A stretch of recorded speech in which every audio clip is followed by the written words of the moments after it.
Hello, and thank you so much for inviting me to the Movimento Senza, Zaino. Indeed, we need to get rid of our backpacks in school if we want to educate people for their future, rather than just, our past. Think how our world has evolved just in terms of technology over the last 20 years.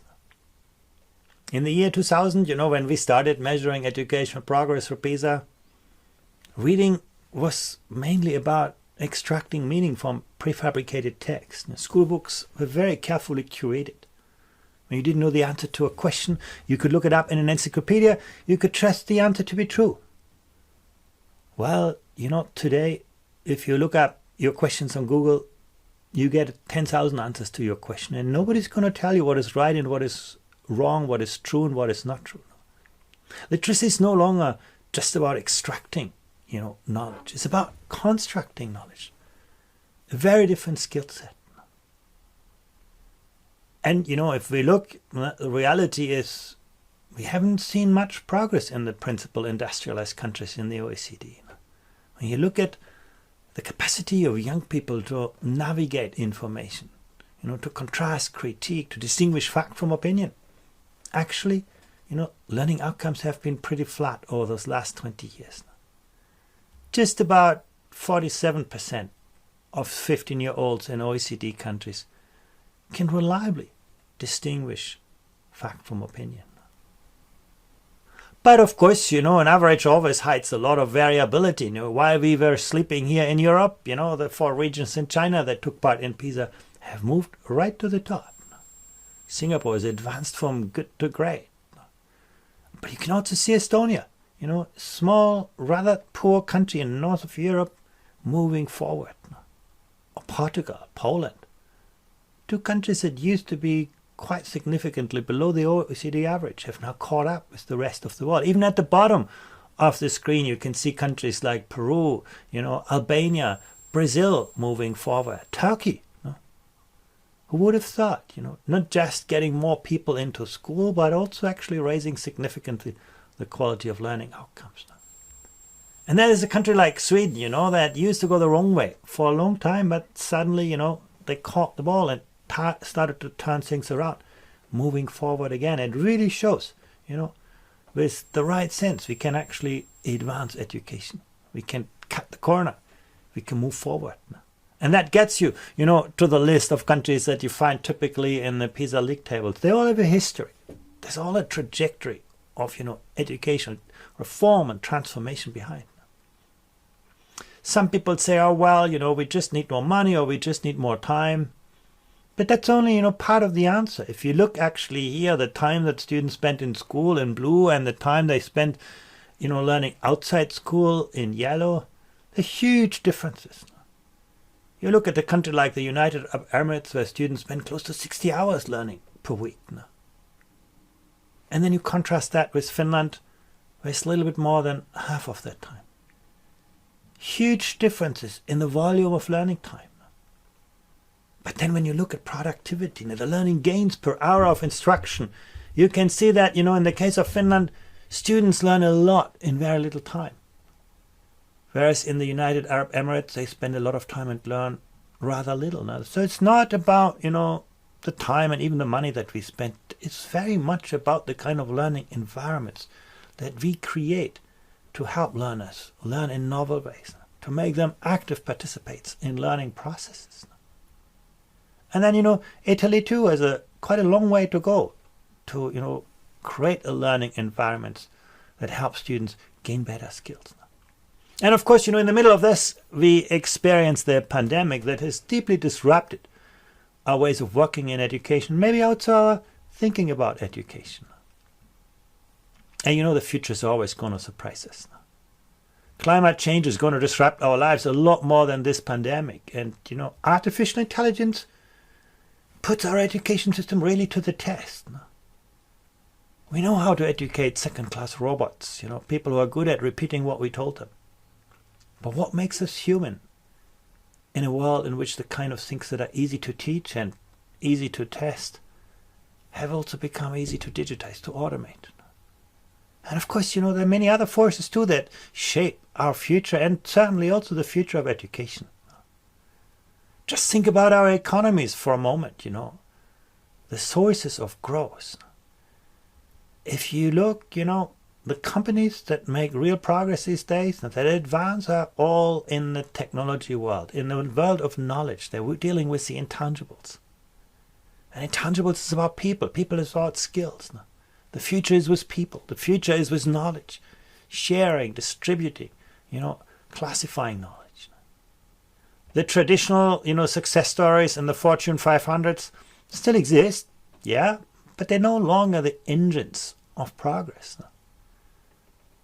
And the drivers behind this are not so difficult to understand. Routine cognitive skills are disappearing. Technology-intensive skills are on the rise. And you put the two things together, that's the future of work. Well, some people debate whether, technology is going to destroy more jobs more quickly than it creates them. Other people say it's the other way around. We don't know the answer to all of these questions, but the drivers of change are pretty clear. Well, when we ask 15-year-olds in Pisa, what do you want to do in your life when you're 30? Actually, it's quite interesting. You have a third of 15-year-olds who aspire to the kind of jobs that are at the highest risk of automation. And that really shows that we often give our young people an image of the past rather than that image of the future of our society, the future of work. And here's something really interesting. Unfortunately, I don't have data for Italy yet, but we looked at the creative skills of 15 and 10-year-olds. And in every city for which we had data, we found that 15-year-olds reported to be less creative than 10-year-olds. Well, if I would tell you here, well, your students are doing worse in mathematics when they're 15 than when they were 10. You'd tell me that's crazy, something wrong is going on in schooling. But for novel skills like creativity, we too rarely ask us that question. We do not see them at the heart of the curriculum. We see them somewhere on the margins, maybe even a personality trait rather than something that we can teach. We have to change our thinking on this. The future of work, once again, we see a massive polarization. Those with the right skills never had the life chances they enjoy today. But those who do not make that grade, that transition to the knowledge economy, face growing penalties in the work in which we live. Our labor markets are becoming less forgiving to poor skills, poor qualifications. And then, of course, knowledge is always power. Look here how the, number of wikis has grown exponentially. In the year 2000, we had a few trusted sources of knowledge. Our television anchors, the newspaper editors who curated the news of the world for all of us. Today we are all our own authors. We're putting up our own information, our own opinions. Massive information flows. Are we prepared for that? Well, once again, in the PISA assessment, we looked at the digital skills of young people, the capacity to navigate ambiguity, integrate different data sources, distinguish fact from opinion. And you can see, yes, there are a few countries on the left side, mainly in East Asia, where you can see at least half, maybe 60% of students have those, skills of the 21st century. But in most other countries, and that includes Italy here, the majority of young people are not ready for the world in which they live. Well, you can say, humans have always been better to invent new tools than to use them wisely. But, it really matters for the future of people today. And then last but not least, think of the environment. We are living well beyond our means. We live as if there would be, 1.7 planets. That's the resources that we consume. If you're an American, you live as if there would be 5 planets. That's clearly not sustainable. How does education prepare ourselves to live with ourselves, to live with people who are different from us, to live with this planet? Well, if you ask school leaders, they say, yeah, that's all in the curriculum. 9 out of 10 school principals say, yeah, climate change and global warming are part of the school curriculum. But when we surveyed students, we got a slightly different picture. You can see on the one hand, 8 out of 10 students say, yeah, looking after the global environment is really important to me. This climate agenda is urgent, is important for young people. But when you ask them, can you do something about it? Or do you think what you do is going to make a difference for people in other places? The bars get much shorter. No? And this highlights the most fundamental problem in our education systems today. We have made young people passive consumers of prefabricated learning content. No? Would you not give them that agency? No? To mobilize their cognitive, social, emotional resources, that co-agency, to work with people who are different from them, and that collective agency that's always going to make the whole bigger than the sum of the parts. It's again something that we tried to measure. We looked at the growth mindset of students. And you can see that here on the horizontal axis. The more countries are to the right, the more students, see the sky as the limit. They basically see that they can grow beyond their possibilities if they invest effort and energy. On the left side, you can see countries where students believe, well, success is all about the intelligence I was born with. Why should I try hard? And then on the vertical axis, you see the success on the PISA test, and you can see the two things are related. Education systems that build a stronger growth mindset are also better in strengthening academic knowledge and skills. Look at Estonia, doing well on both sides. Look at Indonesia, where students believe that success is about intelligence and they struggle academically. And it's not just about success on the PISA test. Our data showed that students with a growth mindset were more motivated to master difficult tasks. They had a greater sense of self-efficacy. They were less afraid of failure. They established more ambitious learning goals, and they saw greater value in school. So mindset is an important outcome of education too. And of course, it comes with teachers. We also looked at the well-being of students, psychological well-being. And you can see at age 10, the bars are quite long. Now, most students feel, my life is filled with things that interest me. But when we survey 15-year-olds, the bars get a lot shorter. No? Psychological well-being declines as students get older. Now, developmental psychologists have many explanations for this. When you become older, you become more self-critical, self-conscious, concerned about many things. No? But if that is true, shouldn't school respond to that?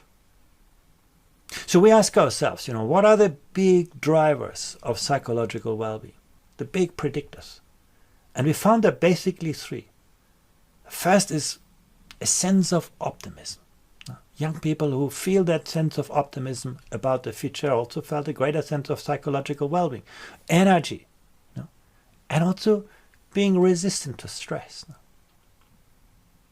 Well, now you think, can we do something about it? Is this really the job of schools? Or, is this something that, is more a personality issue or something that relates to families and friends and so on? Well, actually, when we looked at that, we found that there was one important predictor of those three outcomes, energy, optimism, and stress resistance. And that was the quality of student-teacher relationships. Where students felt, I have a teacher who knows who I am. I have a teacher who understands who I want to become. And I have a teacher who accompanies me on my journey. Students were more stress-resistant, more optimistic, had greater control over their emotion. And actually many other things too. You can see they felt a greater sense of responsibility, more persistence, more empathy, more trust, more tolerance, more curiosity, more creativity, greater sociability, more achievement, motivation, greater sense of self-efficacy. That shows us, education is not a transactional business. It's always a social, relational experience. We need to rethink what we teach. We also need to ensure that we are not just sorting people, but help every student succeed. I bring you back once more to the PISA slide. Now, here you see the countries listed, and I picked just one, the Slovak Republic from the middle. And here you see the gap, the performance gap between the most disadvantaged and the wealthiest students. And you can see it covers almost the world. Students from poor backgrounds achieve poorly. Students from wealthy backgrounds can compete with the best students in the world. Some people say, well, poverty is destiny. There's not much education can do about, because, that's about resources, about time, it's about family context. But, Portugal worked very hard on this, and you can see the most disadvantaged students in Portugal now do as well as the, average student in the Slovak Republic. And the most disadvantaged students in the 4 regions in China do as well as the wealthiest students in the Slovak Republic, because in those regions, the system is very good to attract the most talented teachers into the most challenging classrooms and to make sure the best principals are in the toughest schools. They're always good at aligning resources with needs. And yes, that is possible. Here you can see the performance variability within schools in gray and between schools in yellow. And you can see, on the left side, in Finland, the closest school is always the best school. There's almost no variability in the quality of schooling. The education system has succeeded to help all schools to succeed. The opposite is Israel, where there's huge variability in school performance. The school you pick makes a big difference for success. And of course, parents know that, and then they worry about the school they choose. In Italy, sort of in the middle. But again, that's not the end of the story. We need to shift, from looking upwards in the education system to the next, level in the hierarchy, to looking outwards, connecting teachers, connecting schools. Now, the most successful education systems build a strong profession, where teachers have a high degree of professional autonomy, but they also work in a collaborative culture. They observe each other's lessons. They design, innovative learning experiences. They do collective research. Strong profession. And of course, that means having responsibility at the front line. If you're a teacher in the Netherlands, 9 out of 10 decisions are made at the school level, by the school. That is what it means to be Senza, Zaino. It's all in your hands. There's no bureaucracy. If you are in Turkey or Greece or Switzerland, only, 1 in 10 decisions are made at the school level. Everything else is decided, by someone else somewhere in the hierarchy. Does it matter? Well, as a tendency, when you look at this, you can see that school systems in which teachers in schools have, more frontline responsibility, more room for maneuver, more room for creative design. School systems tend to do better. The green bars goes up. How do we move from a culture of, prescription, telling people what to do and exactly how to do it, to a culture of ownership of professional practice? Once again, that's what we see in the most advanced education systems, where there are powerful learning environments designed, by innovative teachers. Where teachers are not just great instructors, they're also great coaches, great mentors, great facilitators, great evaluators, and amazing designers of innovative learning environments. Well, let me summarize this. In the past, it was enough to teach students something. Routine cognitive skills were very much at the center of education. Today, the kind of things that are easy to teach and test have become easy to digitize, to automate. You need to engage more with complex ways of thinking, complex ways of working, with social emotional skills of students. In the past, it was enough to sort people. Our economies only needed a few well-educated workers and everybody who, works for them. Today, we do need everyone. And that is possible, as you could see. We can actually moderate the impact of social background. We can make sure that every school succeeds. Now, of course, that depends on the caliber of teachers. How do you attract, develop, retain the best people in the education system? In the past, we told teachers exactly what to do and exactly how we want it done. Today, we talk a high-level profession of knowledge workers. And of course, they don't like to work in a factory.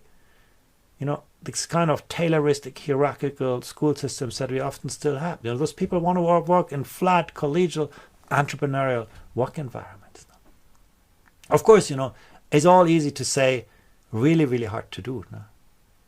In the world in which we live, how do we modernize our education systems while also coping with disruptions?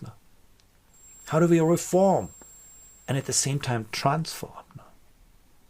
Reform is about, optimizing our tools. Transformation is different. It's about shifting the goalpost, doing new things. It's not about building back better, but about building forward very differently. How do we reconcile new goals for education with our current structures that we won't be able to change easily? We have to live with them for some time, but we need to realize new goals now. How do we educate globally minded students and educators who still remain rooted in their local traditions, their local culture? People who do not have a floor under their feet are going to build walls around them. We need to give young people that sense of rootedness in their culture, in their tradition, and at the same time help them look outward, engage with people who think differently, work differently. How do we, reconcile the need for innovation with the very conservative social enterprise that education is? And sometimes we as parents, we are part of the problem, not part of the solution. We get very anxious when our children no longer learn what was important for us, or when they do learn things that we no longer understand. Teachers are often more likely to teach how they were taught than how they were taught to teach. And as a minister, you can lose your job over education when something goes wrong, but you're never going to win an election over education, because it just takes a lot of time to translate good ideas into better outcomes. How do we reconcile the power of the virtual world with the real world in which we live, recognizing that education is not about the transaction of knowledge, but a social, a relational experience? And last but not least, how do we create more opportunity for learning rather than just educate and transmit? How do we educate learners for their future rather than just our past? Well, I know those are the kind of questions you at Senza Zaino have been tackling for quite some time. And I wish you all the best at this conference.